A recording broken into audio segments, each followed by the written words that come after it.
Hello and welcome. If you're new to the guitar, there is a good chance you have looked at the little dots on the fretboard and wonder what they are for. And if you have been playing for a while, you may already know their most common use. But either way, there is more going on here than many players realize. My goal here is not just to give you information, but to help you feel more at home on your instrument. The more clearly you understand the guitar, the more confidently you can play it. Let's begin with the most obvious and most useful function of these dots. The main purpose of the dots is to help you quickly locate important frets. On most guitars, you will find markers at frets 3, 5, 7, 9, and 12. These dots act like landmarks on a map. Instead of counting every fret one by one, you can use them to get your bearings quickly. That matters more than you might think. For example, if I want to find the note E on the 3rd string, I know I need to find fret 9. If I want to start a B major 2-octave scale, I can go right to string 6, fret 7. If I want to play a D minor bar chord, I can move quickly to fret 5 and do the appropriate shape.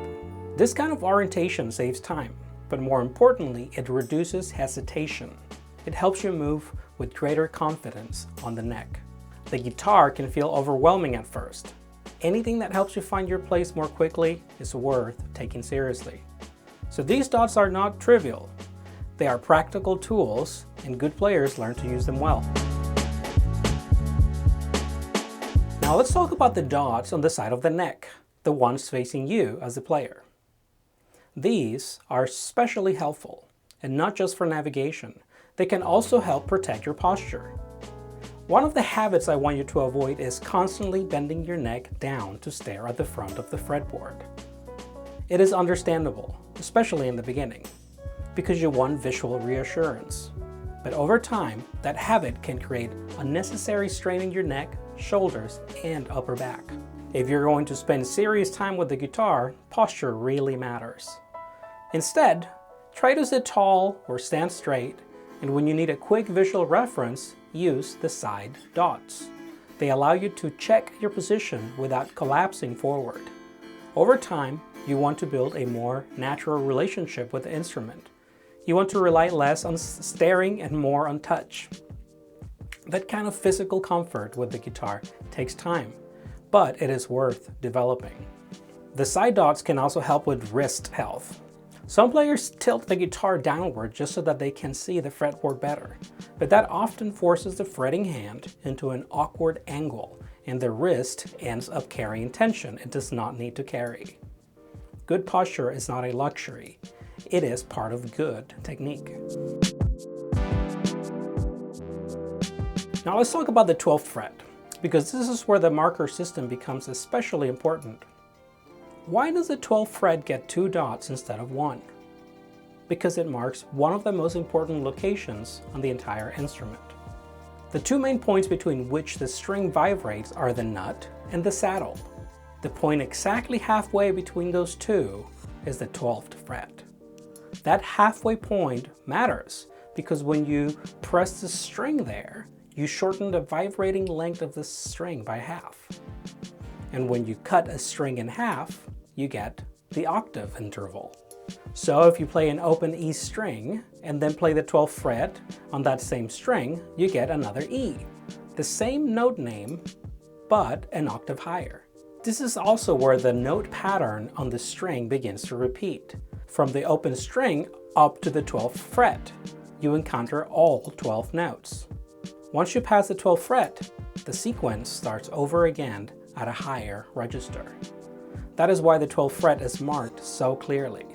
It's not just another fret, it is a major reference point, and every guitarist should learn to recognize it immediately. Alright, now we can go a little bit deeper. The 12th fret is not only important for navigation, it reflects something fundamental about how strings behave. When you stop a string at different places, you change the length of the parts that are free to vibrate.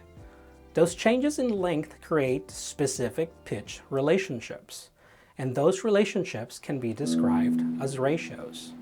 At the 12th fret, the string is divided in half, a 1 to 2 relationship.